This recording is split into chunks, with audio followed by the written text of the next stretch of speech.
And one of the best things to do ni kuacha kukopa sana.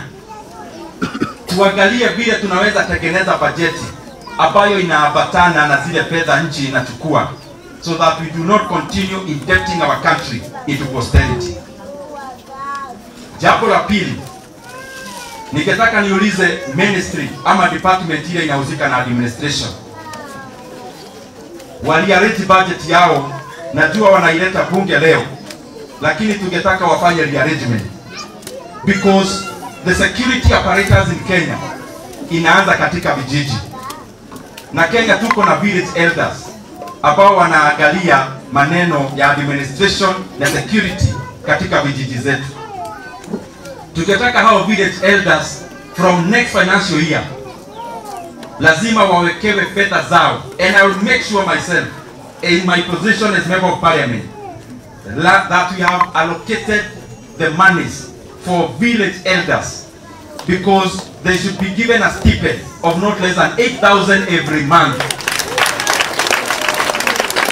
Ndio wasaidie machiefs wetu mambo ya kulinda usalama, na tunawapongeza sana, wamekuwa wakifanya hii kazi katika mambo ya kujitolea.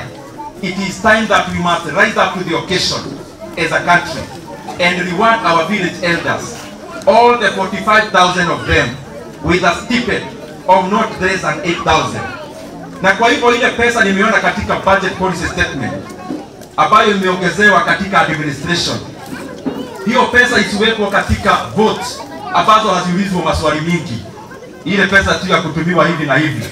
We want that money to be very direct and forthright, that we have to put aside pesa ya kulipa village elders, ndio pia wao waendelee kufanyia serikali kazi nzuri ambayo wamekuwa wakifanya.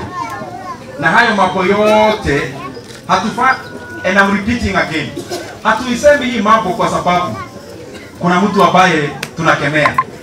It is because it is the country can be able kufanya maneno ambayo tunasema saa hizi, na kwa hivyo tunataka ifanyike. Tumewaambia mambo ya hii stipend yao village elders for years. Next year I want to assure them I'll be on the front line. Lazima village elders Kenya pesa yao iwekwe katika bajeti, na we want the ministry ambayo inahusika, sio maneno ya 5,000. Tunataka wakuwa wanapewa 2,000 every week, 1,000 per month, ndio waweze kuangalia vijiji zetu vile zinafaa. Na hayo mengi na machache, demurani thekio mono.